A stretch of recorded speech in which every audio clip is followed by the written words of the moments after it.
Il y a un mensonge dans le foot moderne. On dit que l'argent fait gagner, mais certains clubs dépensent énormément et reculent. Et d'autres construisent plus lentement et deviennent dominants. Le problème n'est pas l'argent, le problème c'est la cohérence. Et il y a des clubs qui sont condamnés parce qu'ils ne savent pas qui ils veulent être. D'abord, on va parler de l'illusion du mercato. Le foot moderne confond recrutement et projet. Chelsea post-Abramovich en est l'exemple parfait. Des dizaines de joueurs jeunes, chers, talentueux, mais sans ligne claire.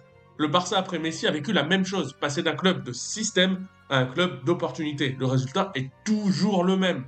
Une équipe qui change de visage tous les 6 mois. Un projet sportif, ce n'est pas une liste de joueurs, c'est une idée répétée. Et quand cette idée n'existe pas, le mercato devient un pansement.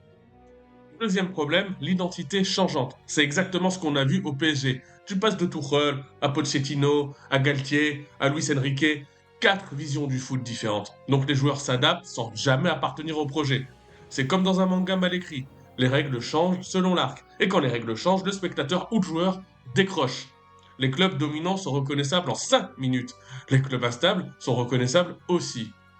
Troisième problème, la panique comme culture. Là, on touche à un point très français.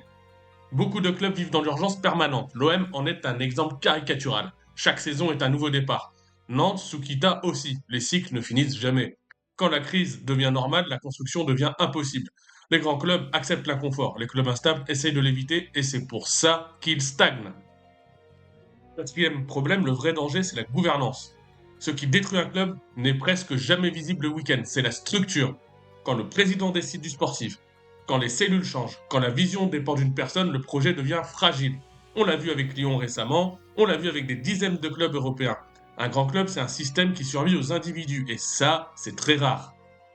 Et enfin, pourquoi certains clubs sortent du cycle? Et c'est là que la comparaison devient intéressante. Regarde Arsenal, regarde Brighton, regarde Leverkusen récemment. Ils ont traversé des périodes difficiles, mais ils ont gardé une direction.